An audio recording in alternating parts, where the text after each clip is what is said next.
ఈరోజు రెసిపీ అరటి దూట కూర. ఇది అరటి దూట అండి. దీంతో కూర చేసి చూపిస్తాను, ఎలా చేయాలో చూద్దురుగా. ముందుగా ఈ దూటని ఉప్పు నీళ్ళల్లో శుభ్రంగా కడుక్కోవాలి. ఎలా కడుక్కోవాలో చూపిస్తాను. ముందు నీళ్ళల్లో ఉప్పు వేసుకోవాలండి.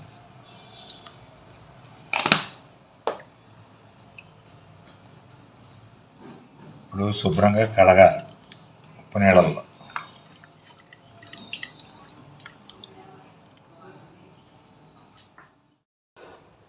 నీళ్లు పోసుకోవాలి, తగినంత ఉప్పు వేసుకోవాలి. ఇప్పుడు ఈ నీళ్ళల్లోకి ముక్కలు తరుక్కోవాలండి, లేకపోతే నల్లబడిపోతాయి.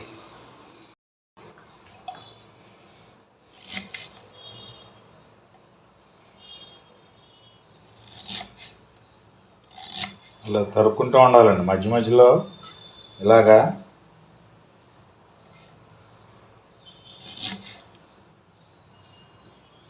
తీగలు వస్తూ ఉంటాయి, అట్లా ఇలాగా చేత్తో తీసేసుకుంటూ ఉండాలి. అయితే పీచు నోట్లోకి అడ్డు వస్తుందండి, వెంటనే వేసుకోవాలి, అయితే ముక్కలు నల్లబడిపోతాయి.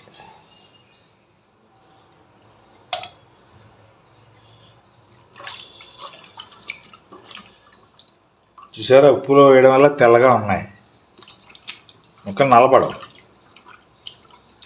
మిగతా తరిగిన తర్వాత చూపిస్తాను. తరిగిన తర్వాత ఇదిగోండి ఇలా ఉంటుంది. దీన్ని మళ్ళీ ఉప్పు నీళ్ళలో ఒకసారి కడుక్కుంటే తెల్లగా అవుతాయి. తర్వాత ఏం చేయాలో చెప్తాను. స్టవ్ వెలిగించుకుని మూకుడు పెట్టుకుని నీళ్ళు పోసుకోవాలి.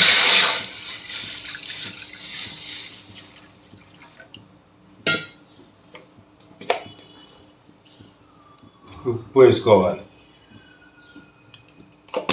తగినంత ఉప్పు వేసుకుని నీళ్ళు కాగిన తర్వాత అందులో ముక్కలు వేయాలి. తర్వాత ఏం చేయాలో చెప్తాను.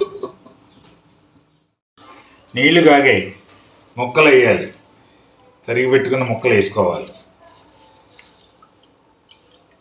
కొద్ది పలుకొచ్చేదాకా ఉడికించుకోవాలి. కొద్ది మెత్తబడాలి, మరీ మెత్తబడకూడదు. మూత పెట్టుకోవాలి, మధ్య మధ్యలో సారి కలుపుకుంటూ ఉండాలి.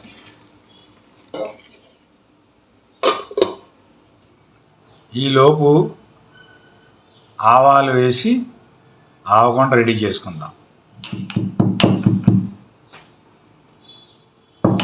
నలిగిపోయాయి, ఒక గిన్నెలోకి తీసేసుకుందాం. కొద్దిగా నీళ్ళు పోసుకోవాలి.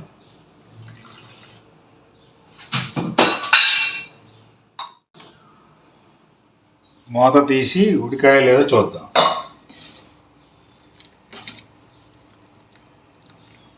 ఉడికిపోయాయండి, ముక్కలు శుభ్రంగా ఉడికిపోయాయి పలుగ్గా. స్టవ్ కట్టేసుకుందాం. ఇప్పుడు ముక్కలన్నీ వార్చుకున్న తర్వాత చూపిస్తాను. వార్చిన తర్వాత స్టవ్ వెలిగించుకుని లో ఫ్లేమ్లో కొద్దిగా నూనె వేసుకుని పోపు దినుసులు వేసుకుంటాం.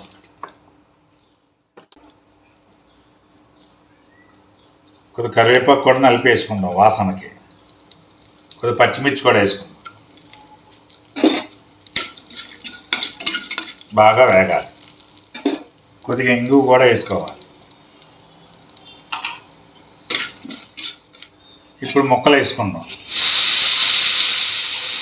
కొద్దిగా పసుపు వేసుకోవాలి.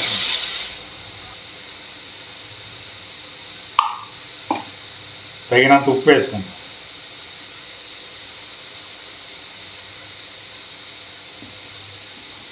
కొద్దిగా చింతపండు పులుసు వేసుకుందాం.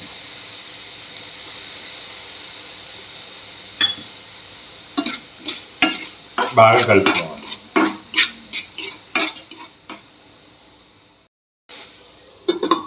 మూత తీసి ఒకసారి మధ్య మధ్యలో కలుపుకుంటూ ఉండాలి.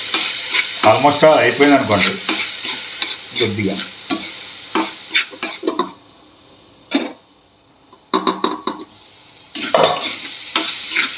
అయిపోయిందండి కూర. ఆవ వేసుకుని దించేసుకోవడం.